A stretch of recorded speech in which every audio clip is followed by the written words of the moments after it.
Hello, and welcome to Two Dancing Clams. This is a procedural stone path or stone room generator for Blender 3.3 or above. When I started thinking about including stone paths in my fantasy worlds, I wanted something that looked more like a natural cobblestone and not like a modern brick road. I wanted it to fill as much or as little space as I needed. I also wanted to control the amount of detail in the final model, for high poly, sexy close-up renders, to low poly for long paths through the forest. Nothing I could find really fit these needs. I chose hexagons with a basic shape because they tile well, have the ability to follow curves better than rectangular blocks, and also, with a little noise, lose their regularity and appear convincingly stone-like. The nodes generate a rectangular path that is then translated to a curve provided as input to the node group. I have also provided a way to flatten the ends and edges of the road to make the final result look a little less mathematical. I'm going to try and experiment with this project to make the videos more concise. I usually place and route nodes in real time. This can make the videos longer and more tedious to watch. It also increases the workload for me, which results in less focused commentary and more mistakes. For this video, I'm going to place 5 to 15 nodes, verify them, and then undo them. For the commentary, I'll redo the blocks one at a time. Hopefully this will make for a shorter, more meaningful experience. Let me know in the comments what you think. The project file for this tutorial is available on Gumroad. Just follow the link below. I want to delete the initial cube because we want a spline to work with. So, it's a great one. And I want to scale this up a bit to give us more room to work with and apply the scale because that's what we always do. Go to a top-down view and let's create the geometry nodes.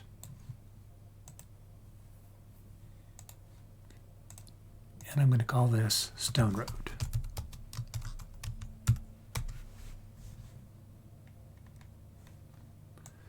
Give ourselves a little more room to work with. I want to create a line that I'm going to place the original row of hexagons along. So I need to figure out how long this road is going to be. I'm going to get that by creating a multiply node. I'm going to create a new value in the group input I'm calling block width. Now this is a number between 0 and 1. 1 meaning the hexagon fully fills the space it's in. Less than 1 means something less than that. This allows basically people to control how much of the space the hexagon fills.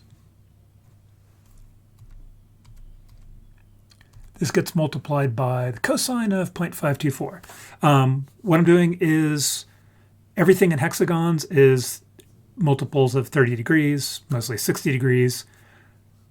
The cosine of 30 is the distance from the center of the hexagon to the edge.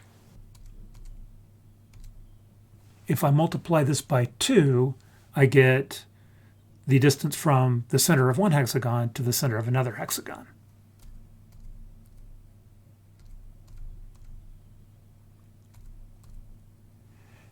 And I will multiply this by a new value I'm calling block count. So the number of blocks minus 1 to change from a number of blocks to a number of intervals. Multiply this by the distance from the center of one block to the center of the other block. Multiply this by the distance from the center of one block to the center of the next block to get the length of the line. And block count should be an integer. This will form the y distance of the line. We'll create our line and use the value we've computed as the y. So the road is going to start at x equals 0, y equals 0, and go up for the length of the road in the positive y direction, and for the width of the road in the positive x and negative x directions. And you see a little line, but it's not meaningful yet. So let's go over here and take a look at the geometry nodes. So here's our line block width and block count, which aren't meaningful for now. I'm going to change the block count to 10, which has the advantage of making it positive. And we'll change the block width to fill up most of the hexagon. And again, the whole point of this is to generate our path, as it were, in a straight line going up from 0. And then once the whole path is done, we're going to take it and transform it to run along the spline we were given originally.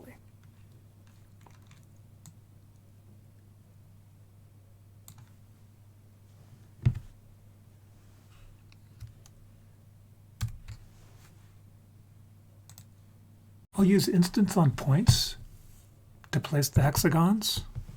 So first I need to figure out how many points to use. We'll do this by resampling the curve. We will use a length-based resampling, and this value over here is the calculated length. Again, that's the distance from the center of one hexagon to another. It's also the distance across the width of one hexagon. Plug this into an instance on points. And for our instance, we use a curve circle. And of course, we will turn down the resolution to 6 to create a hexagon. Now we just need to calculate the width, but we've already done that too. Actually, that's in our group input, and it's a value we called block width. And you'll see everything stacks up nicely. I'm going to give myself a little bit more space. Now we have one row. We want to duplicate it into multiple rows. So that calls for a duplicate elements. And we'll create a new variable, an integer variable called rows that will control the number of rows we're creating. I'm eventually going to want to set position, so I'm going to go ahead and create that now. Take the duplicate index, modulo by 2. This is the typical every other row is going to be offset trick.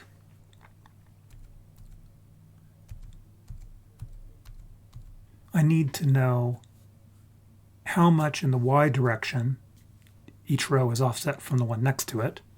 And that is our old friend cosine of pi over 6, or cosine of 30 degrees. Multiply that by the block width, and that gives us the actual value to offset pi.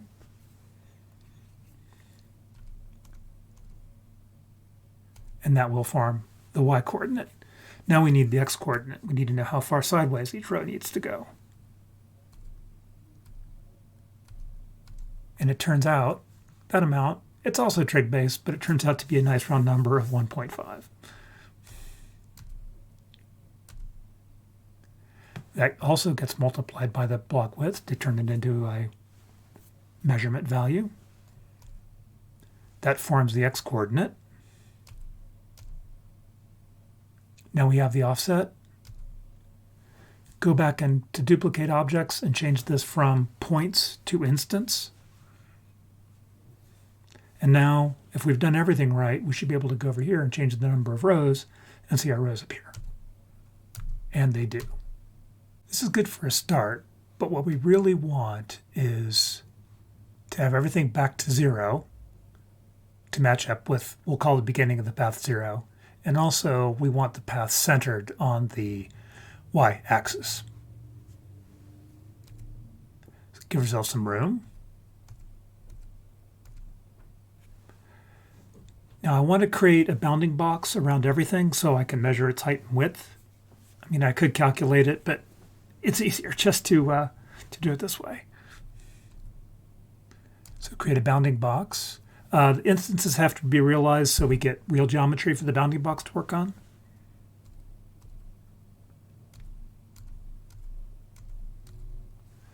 Subtract the maximum from the minimum to give us the dimensions of the box.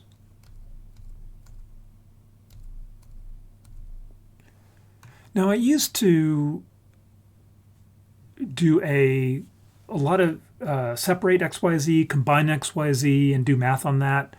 More recently, I've taken a lot to, like, if I just want to isolate one component, I'll multiply it and just multiply the thing I want to see. And I'll multiply it by half, I might multiply it by 2, I might multiply it by -1. And also, what I realized was a lot of times I do a separate XYZ, do some math, and then recombine it. And I can save nodes if I just do a single multiply step. In this case, I do want to divide by 2 to find the center.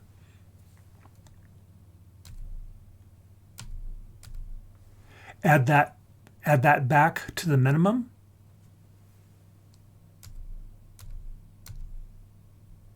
Scale it by -1, multiply -1, same thing. Use that as an offset. Rehook up the geometry, and there we go. So now we've basically taken everything and shifted it. So the beginning of our path is now at y = 0, and the path is centered on the y-axis. We need to fill the curves so they have some substance to them. And I want to scale them. Now I realize I lied to you earlier, and I'm going to apologize for that. There is a variable I told you that block width was the relative width. The block width is the actual width of blocks I was using earlier. Now I'm going to add a scaling factor for the blocks. So I'm going to call that block scale, and I'm going to make it a float. And that is going to be used to actually scale each block. And you see, come over here, we can make each block fill up the portion of its area that we want to. It's nice to turn this down just a little bit for the final path to give some separation. Otherwise, it looks less like individual blocks, more like just a texture. Now, I know for future stuff, I need to realize these instances so I can start manipulating the vertices. What comes now is a bit of noodle soup, but it's actually pretty easy to understand. So what we're going to do is create a way to trim off the edges of the path to get down to something that has a rectangular border to it. To do this, I need a bounding box. And we're going to take the minimum and the maximum and split out the x's and the y's. And we're also going to take the current position and split out the x's and the y's.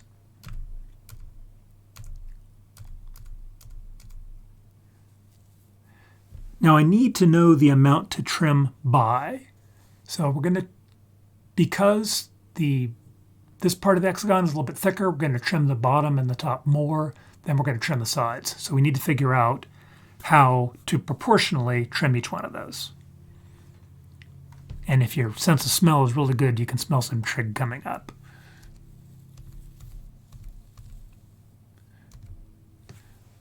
So the x's are going to be trimmed by the sine of pi/6, or the sine of 30 degrees, which is about a half. I'm sorry, which is exactly a half. And the bottom and top are going to be trimmed by the cosine of 30 degrees, or the cosine of pi/6, which is about 0.866. And we're going to create a new value and call this trim edge. And it's going to be proportional. So at 0, we won't do any trimming. At 1, we'll do maximum trimming, and everything in between.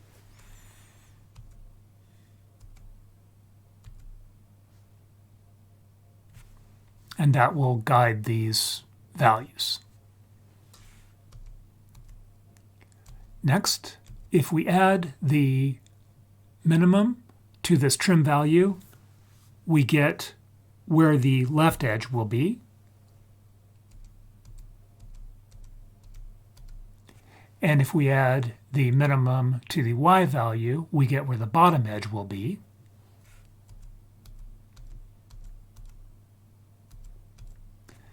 Subtracting that value from the right edge gives us the new right edge.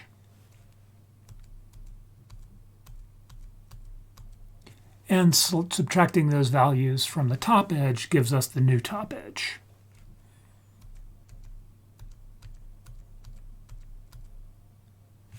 So by doing a minimum between the new edge and where the current position is, we will trim everything to the right of the new edge.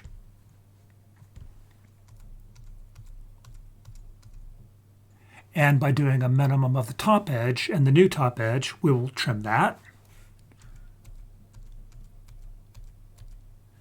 We will feed the resulting value into a maximum function to determine the new left edge. And we will feed this minimum value and compare it to and round it up to the bottom edge. Combine these together into our x and y, and this will be used in a set position. And you can see that because this trim edge started off at half, we have half the edges trimmed off. If we go down to 0, there is no trimming. If we go up to 1, we have a rectangular path. Now is the time to turn the 2D surfaces into 3D meshes. We'll do that with an extrude, and we will extrude the faces. We will offset the faces in the Z direction, so I'm going to change Z to 1. It doesn't really matter what this is. And this will be done by a random value. But the random value will be under control of the user interface. And to do that, I want to create a new input I'm going to call height variation, and it'll be a floating point value. And I like to have the height variation 0 be no variation, 1 be all the variation. And in order to do that, I need to flip it. So I'm going to subtract it from 1 before using it. That's just the way my mind works. Now we'll subdivide the mesh up here. This is what I talked about in the opening about letting the user control how detailed the resulting mesh is. And I'll do that by exposing this to the user interface in a value called detail. And I like how the interface knows what the minimums and maximums of that value are. That's pretty cute. Now, this should be close. And you'll see these guys are all notchy, like we do not want them to be. And that's because I made a mistake. Shocker. These should go as n-gons.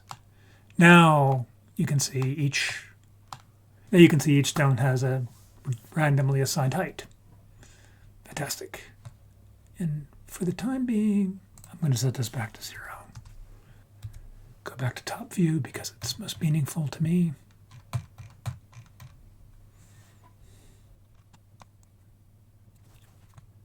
Now let's bend the straight path onto the curve.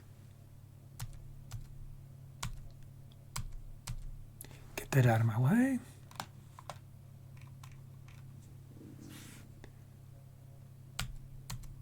We want a bounding box in order to get the dimensions of the road. Yeah, we could use the one way back there, but why drag noodles all the way across the map when it's just as easy to do it again? We want to get separate these out into their components, as well as getting the current position and separating it out into its components. By subtracting the minimum of the bounding box from the current position, we get a distance along this road, which we're going to translate into a distance along the curve.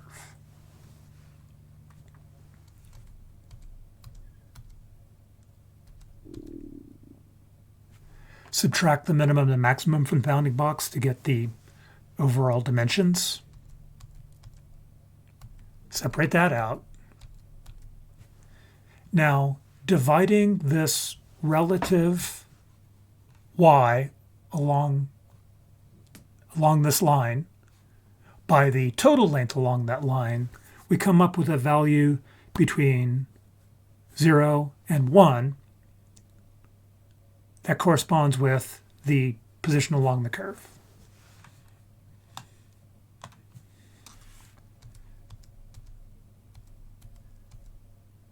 And we will multiply that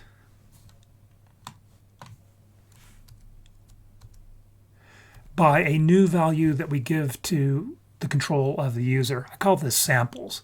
This is basically the number of chunks the curve will be split into that we will be able to map a point onto. There's really no penalty for making this number very large. It doesn't control the amount of geometry. It just controls the precision to which we can move points.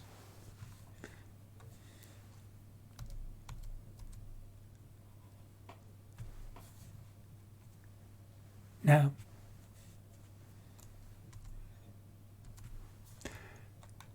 I know here in just a minute we're going to do a set position.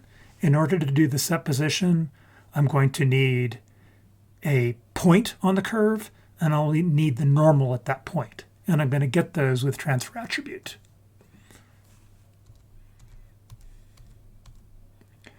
I'm going to use the number between 0 and 1 we calculated.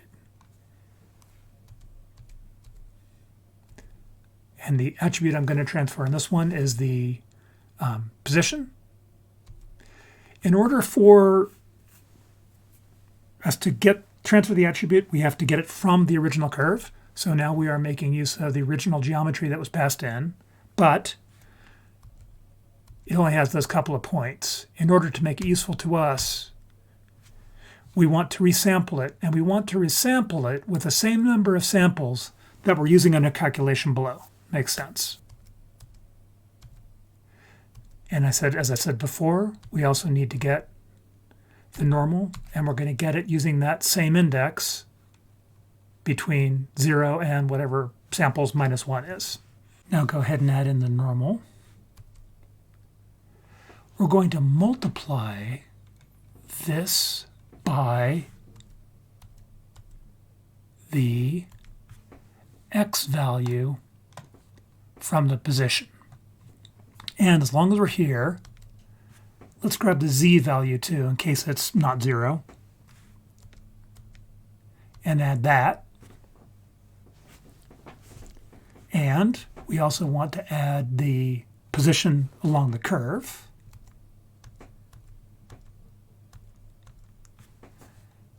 We'll feed these into a set position.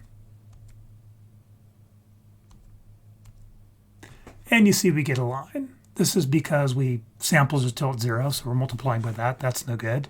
Change it to something reasonable by 400. This number doesn't matter so much because it doesn't add to the geometry that we're going to save. It only increases the number of sample points along the curve that we can use for precision. And you can see if your curve gets too steep, as I should have remembered the default Bezier is, it will break up like this. The easiest thing to do are to smooth out your curve a little bit.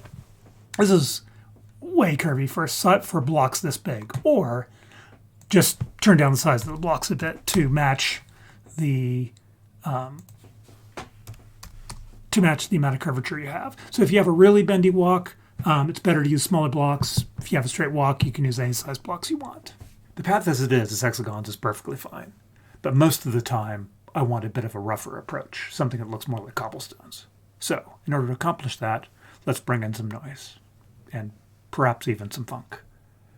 So we'll do that with a Voronoi and a set position. So in the Voronoi, we will do smooth F1. We'll change the scale way down. Usually at this point, I would subtract 0.5 from all the coordinates to change the Voronoi to go from, that usually goes from 0 to 1, to go from minus 0.5 to plus 0.5. But this time I don't want to do that because I want the z-coordinate, the bottom z-coordinate, to stay flush to the ground. If the path pulls away from the ground, it looks a little bit stupid. So I'm only going to change the x and the y to subtract off the 0.5, so the path doesn't shift from side to side, but it still only goes from the ground up. I'm going to scale this. What am I going to scale it by? I'm going to scale it by a new group input that I will call roughness, and then connect this up to the set position, and you can see we go crazy. This just means it's too rough, and that's fine. We'll turn that down a bit. But more than that, you can see that the noise texture has pulled the bottom off of the ground, and we don't want that either. So that will be the next thing I fix. First of all, let's get the roughness down to some sort of reasonable value. Now let's go over here.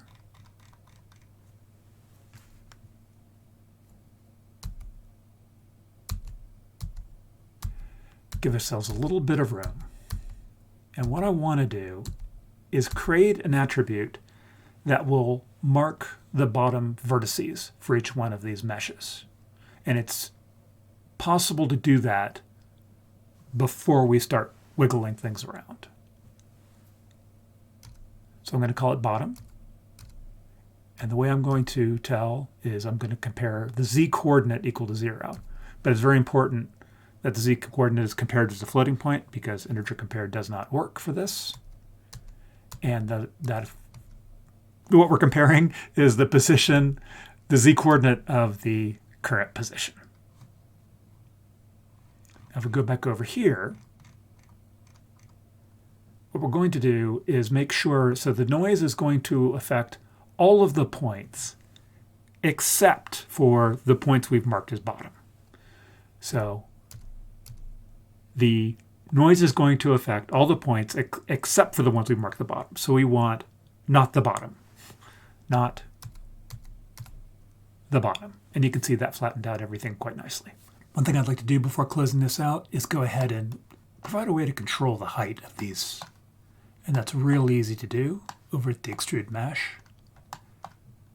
Just drag this out into space, group input, and it creates a new entry for us that we can change to height.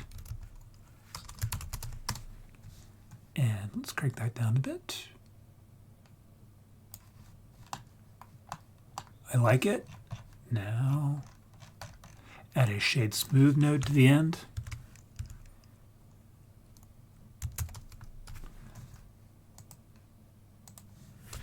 And I'd like to give it a texture just so we can see what that looks like. So Shift F1, I'm going to go to my global asset library.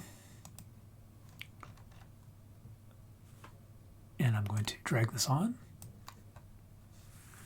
just to make it available. So in order to see what that would look like, just go to Object,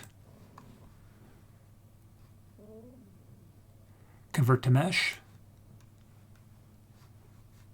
and let's go into render mode and go into the shader editor, new,